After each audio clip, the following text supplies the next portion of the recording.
શુભપ્રભાત. શરૂઆત કરીએ બજારના એક વ્યૂ સાથે. ઓવરઓલ મજબૂતી હતી માર્કેટમાં. આઈટી અને એઆઈ ડિસ્રપ્શન્સ જે છે એ થોડું એક પ્રેશર બનાવી રહ્યું છે, જે રીતે ગઈકાલે જોયું. આજે પણ એ જ રીતે સંકેતો છે, કારણ કે જે રીતે ઇન્ફોસિસ વિપ્રોના એડીઆરમાં જે ઘટાડો છે, ટેક શેર્સમાં યુએસ માર્કેટમાં ઘટાડો, નાસ્ટેકનું એક પ્રેશર, આજે ગિફ્ટ નિફ્ટી પણ એક ઘટાડાના સંકેતો આપણને ઓવરઓલ આપી રહ્યું છે. આ બધું મહત્વનું રહેશે. અને એની સાથે સાથે જે રીતે જાન્યુઆરીમાં રિટેલ મોંઘવારી દર આપણને લગભગ 3.5% પર આપણને આવતો બતાવી રહ્યો છે. મોંઘવારીના જે આંકડા આવ્યા છે, બધા વચ્ચે અર્નિંગ્સ હવે આ સપ્તાહ આપણને પૂરું થતી દેખાશે. કઈ રીતે માર્કેટને જોઈ રહ્યા છો આપ? ઘણો આભાર ચાંદની આપણો. સીએનબીસી બજારના દર્શકોને આપ સૌને પ્રણામ અને શુભ પ્રભાત મારી તરફથી. એક નાનું ડિસ્ક્લોઝર પહેલા આપી દઉં કે જે બી રોકાણના એક રણનીતિ આજે સવારે આ કાર્યક્રમમાં રાખીશ, આ પાયાના મતે ભલામણ છે અમારી રિસર્ચ, ફંડામેન્ટલ રિસર્ચ ટીમ તરફથી.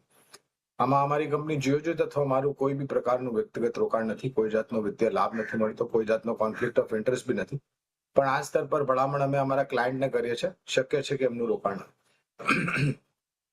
ગઈકાલે આપણે જોયું, ગઈકાલે 3 દિવસ પછી એક બજારમાં નફા વસૂલી કે નીચેની તરફથી સપાટી 25,800 ની નીચે ગયા, પણ જ્યારે બજાર બંધ થયું ત્યારે 25,800 ની ઉપર મારા ખ્યાલથી આવીને બંધ થયું. આજે વરી પાછા જે સંકેતો છે એને લઈને કદાચ નરમ શરૂઆત થાય, એમાં કોઈ બેમત નથી ચાલની.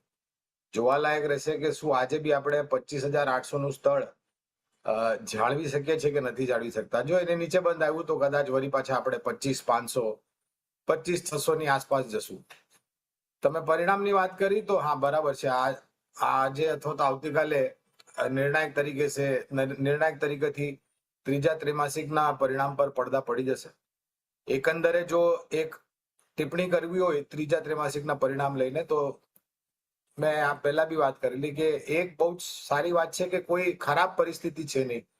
એકાદ કંપનીમાં તમને કદાચ અનુમાનથી નીચે આંકડા આવ્યા, પણ એમાં બી અમુક કારણો હતા, એને લઈને આંકડાઓ નીચે આવેલા. આંતરરાષ્ટ્રીય સ્તરથી જે સમાચાર આવે છે એટલે લઈને કદાચ વધઘટ બજારમાં વધારે પડતી થાય. અને આજે પાછો અઠવાડિયાનો છેલ્લો દિવસ છે, શુક્રવાર ચાંદની, એટલે કદાચ વધઘટ વધારે પડતી થાય એવું અનુમાન છે. દાયરેબંધ કારોબાર થશે. પરિણામના આધાર પર મારા ખ્યાલથી વધારે પડતી તમને ઉપર નીચેની સપાટી જોવા મળશે, અને એ નિર્ભર રહેશે કે પરિણામ કેવી રીતે આવે છે.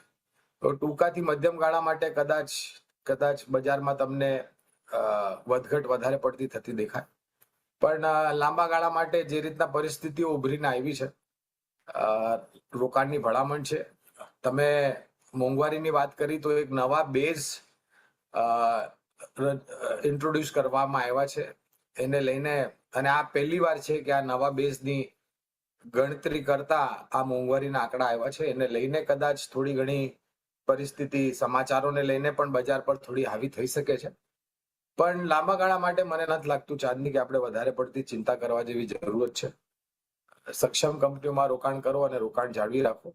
આવનારા સમયમાં જે રીતના સમાચારો આવશે, અમારો અનુમાન છે કે બજારને સહારો આપશે.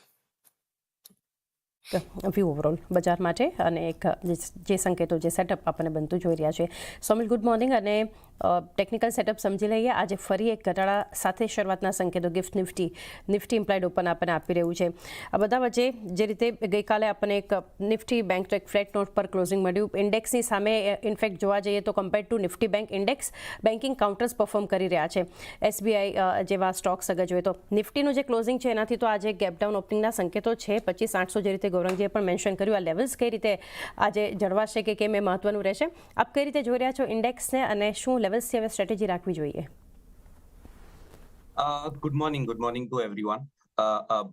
I totally agree with Gaurang sir.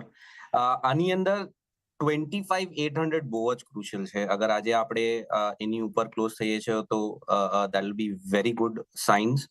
But આપણે જે લાસ્ટ 2 દિવસમાં થોડો ઘણો ઘટાડો આપણે જોયો છે, હું એ એક્સપેક્ટ નહોતો કરી રહ્યો. મને લાગ્યું કે આ કન્ટિન્યુ રહેશે ઉપરની તરફ, પણ નેવરધેલેસ નીચેમાં જે સપોર્ટ છે, હવે ક્રુશિયલ સપોર્ટ્સ એ 40 અને 20 ડેલી મૂવિંગ એવરેજ છે. 40 ડેલી મૂવિંગ એવરેજ અરાઉન્ડ 25,670 ની આસપાસ છે, એટલે એ એક બહુ જ ક્રુશિયલ રહેશે in the very short term. કદાચ આપણે એની આસપાસ જ આજે સપોર્ટ લઈએ, એની આસપાસ જ આપણે ખુલીએ. એની નીચે જે સપોર્ટ છે 25,470 નો છે, which is 20 daily moving average, અને આ એક બહુ જ ક્રુશિયલ લેવલ રહેશે. એક રિવર્સલ જેવું આપણે માનીને ચાલીએ કે અગર એની નીચે જાય છે તો પછી શોર્ટ ટર્મમાં આપણે હજી સેલિંગ પ્રેશર જોઈ શકીએ છીએ. સેક્ટર વાઇઝ અગર આપણે વાત કરીએ તો બેન્કિંગ સેક્ટર્સ જેવી રીતે આઈસીઆઈસીઆઈ બેંક છે, એક્સિસ બેંક છે, હજી પણ થોડા ઘણા પોઝિટિવ લાગી રહ્યા છે, અને સ્મોલ પ્રાઇવેટ સેક્ટર બેંક્સ પણ સારા લાગી રહ્યા છે. પીએસયુ બેંક્સ ઓલરેડી સારું કરી રહ્યા છે, જેવી રીતે નાના બેંક્સમાં યુનિયન બેંક અને એસબીઆઈ, મોટા બેંકમાં આ બે સ્ટોક્સ બહુ સારા લાગી રહ્યા છે. પણ એની સામે આઈટી સ્ટોક્સમાં જે વન સાઇડેડ સેલ ઓફ આપણે જોયું છે અને શાર્પ સેલ ઓફ જોયા છે, એ બહુ જ કન્સર્નિંગ છે, અને મને લાગે છે કે આ કન્ટિન્યુ રહેશે ઇન આઈટી સેક્ટર. જે પ્રીવિયસ સ્વિંગ લોઝ હતા આઈટીના, ત્યાં સુધી આપણે જઈ શકીએ છીએ, ઇન્ફોસિસમાં, વિપ્રોમાં, and a lot of other stocks as well. હવે આ આખા સિનારીઓમાં જે ઉપરના લેવલ્સ હું એક્સપેક્ટ કરું છું એ 26,000 ની આસપાસના રેઝિસ્ટન્સ હું એક્સપેક્ટ કરીશ. એની ઉપર થોડુંક એવું 2650 ની આસપાસ એક રેઝિસ્ટન્સ છે, એની આસપાસ એક રેઝિસ્ટન્સ હું એક્સપેક્ટ કરીશ. પણ એકવાર એ ઉપરની તરફ તૂટે તો પછી મને લાગે છે કે આપણે સારી એક રેલી પાછી ઉપરની તરફ જોઈ શકીએ છીએ.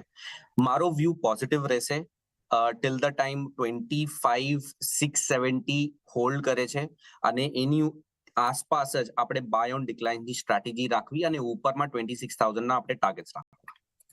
25,670 ટકવા જરૂરી, 26,000 એક લેવલ્સ ધ્યાનમાં રાખી શકો છો નિફ્ટી માટે. Stock specific